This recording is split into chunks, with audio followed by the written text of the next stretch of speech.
I imagine a lot of you can relate to being bullied at some point in your life, maybe being bullied throughout your life, like me. Well, I would say it's been off and on for me throughout my life. And even recently, getting back on here, I knew it would happen, especially deciding to talk about very personal things, talk about my journey, talk about gender dysphoria, depression, bipolar, whatever, talking about going to therapy, talking about what's happened to me in the last 5 years. There's always some imbecile that's going to say something out of insecurity and try to belittle somebody else they know nothing about. Sometimes they even do it on the behalf of other people that do know you, but they don't know you and they still do it. I mean, it's just ridiculous stuff. And as far as recently, yeah, I've had a couple on here already because of talking about the gender dysphoria, but I don't internalize it as much now because of being in therapy since last July. My therapist encouraging me to do this because it's a passion for me to talk on a forum like this, like on YouTube. I like to do this sort of thing. I like to uh, get on here and relate to other people and do this sort of thing. I'm comfortable with it for the most part. So my therapist encouraged me to do it, and being that I have support and I've been talking through my issues for a long time now, and I am in an authentic space more so than I have ever been in my life, I can see trolls and bullies even more clear than I used to, a lot more clear than I used to. So, I'll give you an instance like a guy says to me, "Look at yourself. You're a guy." Yeah, I'm a biological man. That's right. That feels like a woman inside and is not very masculine in real life, except when I'm faking it for the most part. What else you want to call me? I mean, you want to call me a sissy? I'd probably just be like, yeah, I mean, what are you trying to say to me? Uh, it's not really an insult to say that to me, to be honest. So I have to laugh. You have to have some humor about these things. I just kind of laugh about it because I don't understand sometimes why people feel the need to have to try to belittle somebody else that most of the time they don't even know. Online is definitely breeds a lot of these types of people that do this sort of thing. Um, and sometimes they do it on the behalf of other people that do know you. That's happened to me before too. That sometimes do it on the behalf of somebody that does know you, but yet they don't know you, but they want to impress the person that wants them to do it to you, so they do it. I mean, that's just talk about insecurity. Talk about just uh, something being totally ridiculous. And then I had somebody recently say, "Oh, you're a Fruit Loop or whatever. That's your gender." So I'll talk about it here. Okay, I'm a Fruit Loop. I mean, okay, what intellect? What intellect do you have? Um, you know, it's just you just have to be like whatever and just keep on going. So, but besides these recent things and me still dealing with trolls or whatever, which many people do, especially online, bullying has been there throughout my life. And I mean, it goes back as early as I would say 5 years old that I can remember. But there were things that happened to me that would have been traumatizing that I do know about even before I can remember. Like my aunt was an alcoholic and kidnapped me as a baby, hit my mom over the head. I had crazy people on my mom's side of the family. Something like that would have been traumatizing to me as a baby, I'm sure. Uh, I didn't have a father figure from the time I was a baby till a steady father figure at all from the time I was a baby till I was 12 years old. I mean, I had a stepfather in my life, a couple of stepfathers. One was an alcoholic, but I just don't consider them a father figure because, well, the alcoholic stepfather was, I have memory at 5 years old, about that time, 4 or 5 years old, of domestic violence with my mom, with him. And then stepfather was in the military, had just had nothing to really do with me on a personal level. Anything I had going on with a parental figure as a child was with my mom, and that's when she wasn't having her own issues.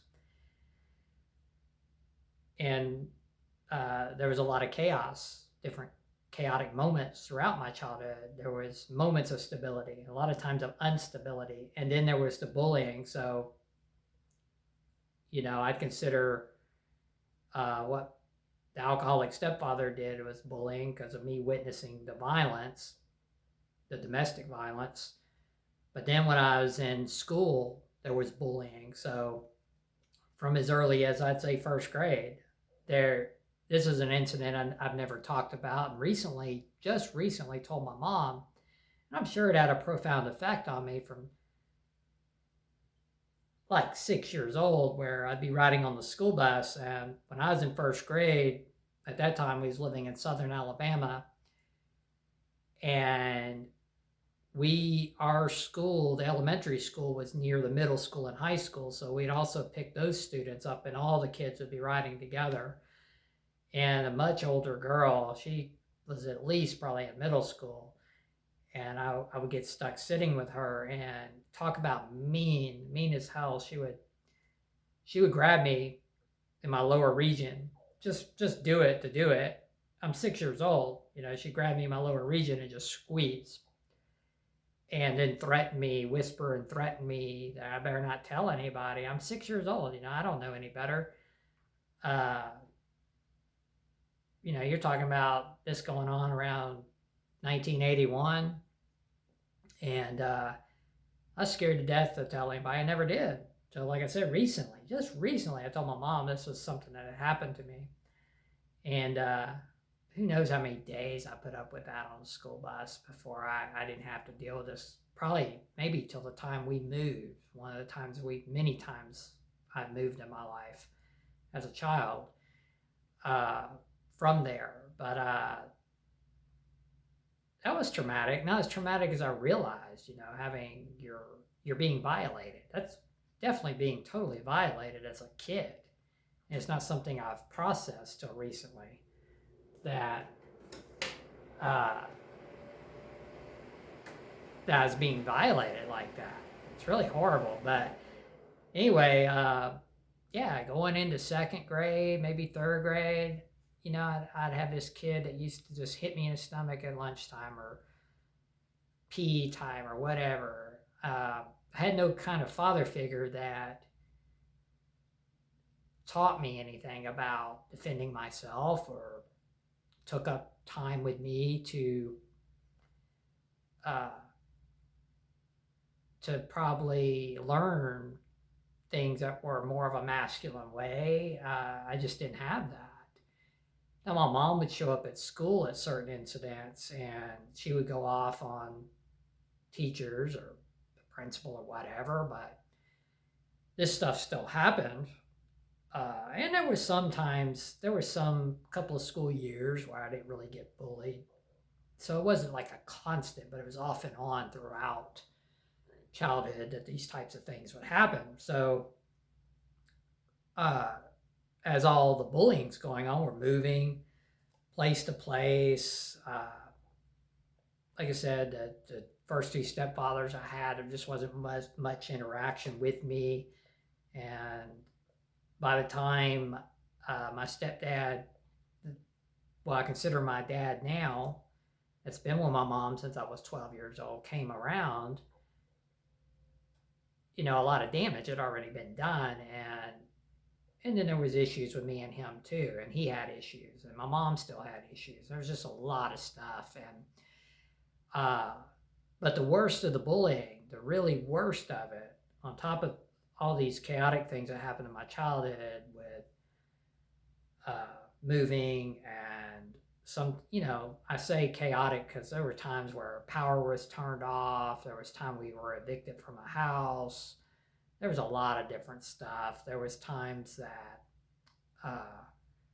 my mom had a couple of mental collapses. I mean, my mom and my stepdad now that she's been with all these years, when they first got together, they both had drug issues. So, I mean, there was a lot of stuff. But then everything came to a head as far as the bullying when we moved to Marion, Arkansas. And there is another video on here where I talk in depth about knowing Damian Eccles. If you know anything about the West Memphis 3 murder case, I went to high school with Damian Eccles. I actually skateboarded with him. We wasn't like tight friends, but we were acquaintances for like a summer. We met up several times. Probably the summer. I don't remember the exact timeline. I would say it was probably the summer before, the year before everything came down with what happened to him, because I had moved by the next year when that all happened to him and he got arrested. We had moved over from Marion, Arkansas to Memphis, Tennessee, across the river, basically, across the Mississippi River.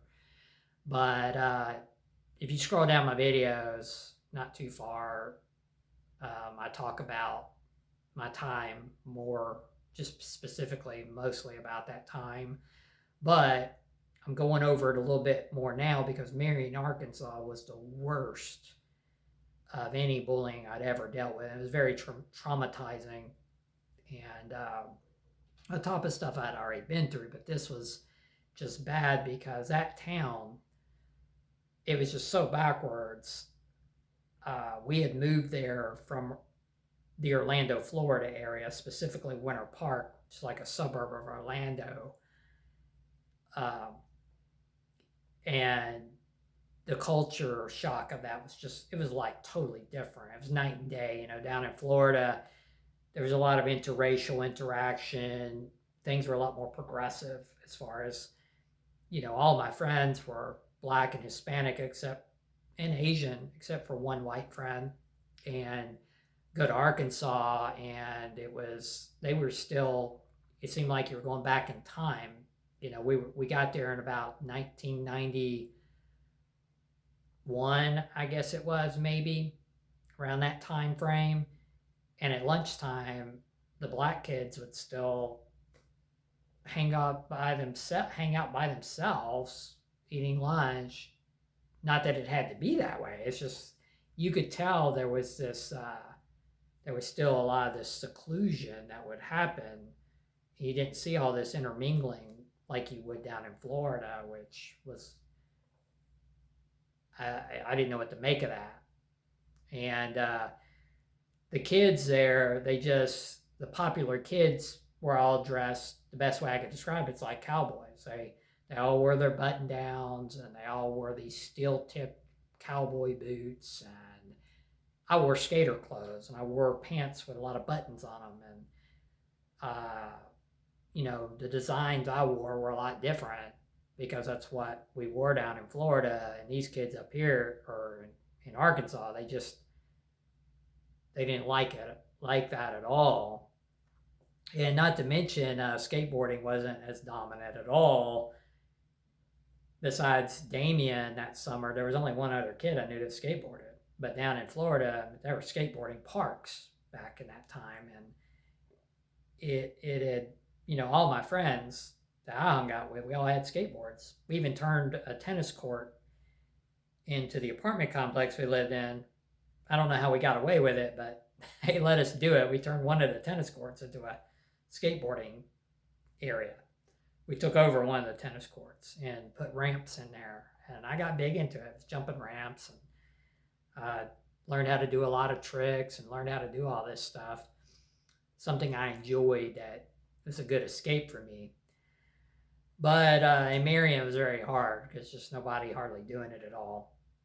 But these kids, yeah, I got jumped off a bus stop. There was one particular kid that was real popular in town. The cops and everybody knew his mother, and it's like something you see in a movie where he was just a hometown boy that everybody knew, but he was always in trouble and always causing trouble with people he didn't like and whatever. And I was just a target. They came one time with a carload so he could fight me when I got off the school bus. And, I would try to act tough and I would try to talk like I could defend myself because, I was trying to keep bullies off of me. But in reality, I couldn't. I didn't know how to fight or really do anything to defend myself. And in fact, years after all this, I would change stories of what had happened to me during that time because it was embarrassing to me. I didn't want to face the fact that I had been bullied so much and all these things had happened to me. And I wanted to fit in with supposedly cool people, and stuff like that. So I'd tell them, oh, yeah, I could fight and I could do this and I could do that. And, throughout the years, I would try to adopt a much more masculine fakeness to myself to try to defend myself better without having to actually get into fights with people, which most of the time worked for me pretty good. I mean, I would say it worked for me pretty good. I mean, it wasn't as far as keeping me out of, I guess, fights or people just outright bullying me. But it sucks that you have to be fake or you have to be a fake character to feel like you have to defend yourself. I went through that for a long time. But Marion, yeah, that kid, one time he showed up with a carload of people, got jumped off a bus stop. And another time he shows up while I'm hanging out with friends at a local tennis place and breaks one of my tennis rackets. My mom, I believe, took him to court over that, took the mother to court over that. My mom actually had a lot of words with the mother one time. It was just the cops wouldn't really do much. They seemed to take the side of him more. And what's interesting about all of this is Damien was harassed in that town all the time too. If you were different in any way in Marion or the West Memphis area, you would face bullying and harassment. And that's why I've always taken up for Damien, because people just want to, that never lived in that place or whatever, and just know about the case by reading about it or watching it on HBO. The famous special Paradise Lost or any of the different documentaries that have been done on that case, they just automatically assume that he's guilty of the crimes he was accused of, and those boys. But I would just encourage you to really delve into that case, really watch the documentaries, the different things that are out there about that. But also, so like I said, I defended him because I dealt with all the harassment that went on in that place, just like he did. And like, I'll give you an instance. I talk about it in the video about him, but I'll just say, they in his court case talked about Satanism, and there was these rituals going on in Marion, Arkansas. I never saw anything anywhere in the school, out hanging out with anybody anywhere around there that had anything to do with Satanism. I mean, it's like they made this shit up. I mean, I never saw it anywhere. And down in Florida, I did. That's the interesting thing. In Orlando, Winter Park area, me and a couple of friends stumbled upon a satanic camp that had been abandoned. They did have an issue with it down there, but in Marion, never saw anything like that. But Damien listened to metal music, and he dressed in black. He liked to dye his hair black, and so he's a Satanist. He's doing rituals. He's into all this stuff because he's different. He wasn't a cowboy, and neither was I. So we were deemed not normal. And we could tie this into now with bullies, like I was telling you, getting on here just recently, what they say to me, I'm sure they say to others. I'm sure they say to trans people, they say to people with gender dysphoria. I do get it. It seems mostly from men. I do know women bully too, though. I've had a couple of women bully me before. I would say the most I've been bullied, though, from a woman is probably from an ex, and that's unfortunate, but that did happen. And I mean, she actually went to the length of having getting other people to bully me. I didn't know any of these people. That's why I said, sometimes people will get enlisted by somebody like a flying monkey to go and bully you, but they don't know you or anything. They're just doing it because they may like that person, they may want to get with that person, so they'll do, a lot of times they'll just do whatever they want. You may have heard the term flying monkey. It's usually referred to somebody that hangs around a narcissist, but I guess it could be anyone. If somebody can influence you to go bully other people, you might as well be a flying monkey. And the term flying monkey came from Wizard of Oz. You had the flying monkeys that were beholden to the Wicked Witch of the West, and they would do anything she wanted. So, I mean, I've had a lot of different instances of bullying and trolling situations, some subtle, some not so subtle. I've had bullying at workplaces. I mean, trolling at workplaces. I've had narcissistic managers. I've talked about this in previous videos, so it can go everywhere. I've had to stand up to myself against a couple of managers at workplaces. Well, probably, more than a couple, I'd say, that just were, they would lie, they would gaslight, they had favorites, they might be sleeping with the staff, they would do, if you wasn't doing what they wanted you to do, they would have underhanded tactics they would use against you. The worst places I dealt with this, it's happened in a lot of jobs, but some of the worst places I dealt with it is in tourism. Any of the places I worked in, Pigeon Forge, Tennessee, most of these places, there's a corrupt nature to them like that. I'm not going to say they're all like that. How can I say they're all like that? I didn't work at every one of them. But the ones I worked at, you could have copy and pasted these individuals, these personalities into different bodies, and they were all a bunch of backstabbing people, women and men, gay and straight, trans. It didn't matter who I worked with. I mean, they could all, it wasn't select to any one type of person. It was shocking. And what happens over the years is bullying, any kind of bullying.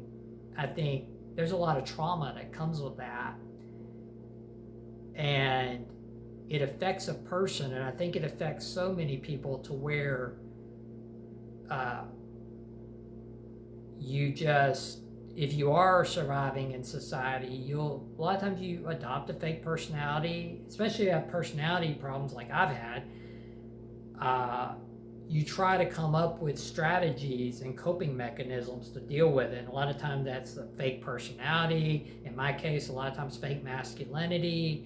It's trying to be a tough guy so you can really defend yourself, make people kind of fear you so you don't have as many issues with it.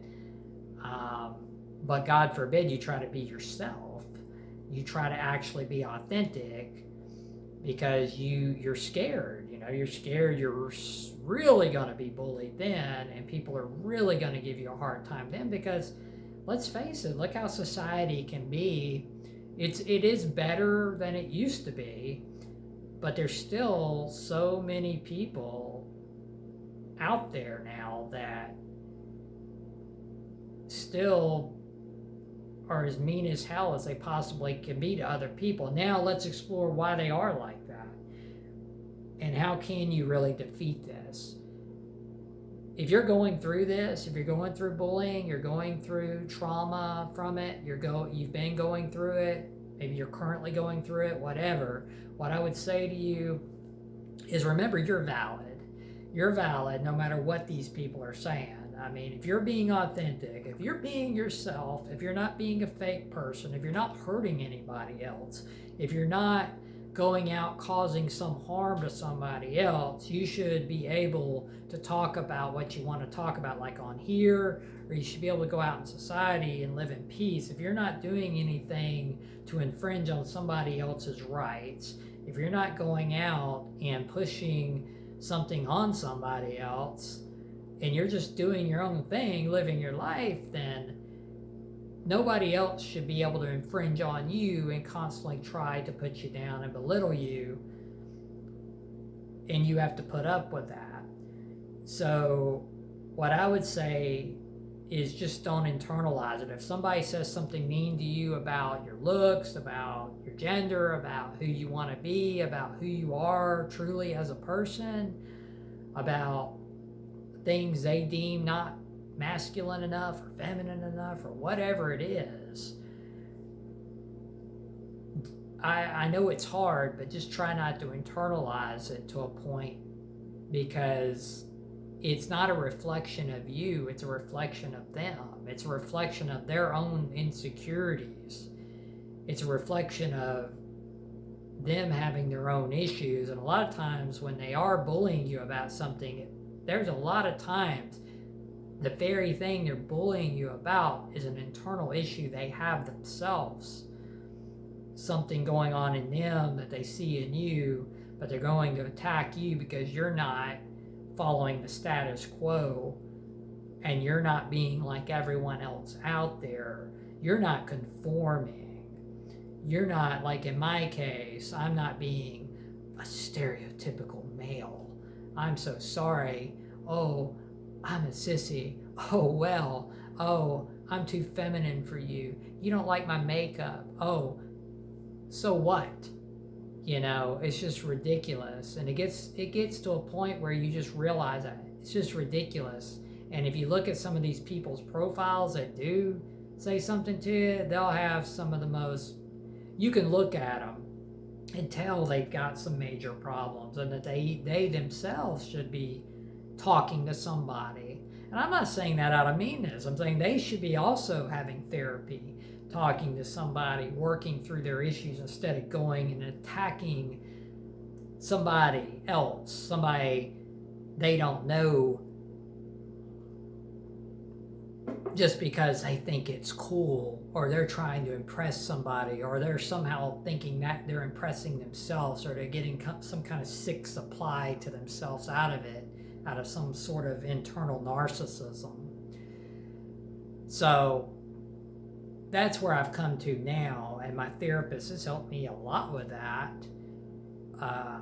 And my mother knows a lot now, and she supports me. And my dad also knows. He don't know quite as much, but he's also, even though my parents, they both have admitted they've made a lot of mistakes, but they're not totally responsible. They're not 100% responsible for how I am. There's a lot of factors.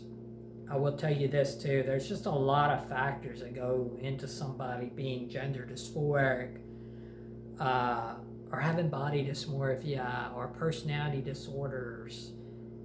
Life factors, I do think, definitely play into these things. Lots of factors play into it. But those factors play into it. Upbringing, genetics. There's a lot of stuff that just is behind these types of things, or complex issues. But just don't let anybody else tell you who to be or what to be, because what I'm realizing, especially at 49, is life is just short. It's just short, and there's just not much time here. So with that, I guess I'll close here. I usually don't have any specific ending, guys, but I'll talk to y'all later on. Bye.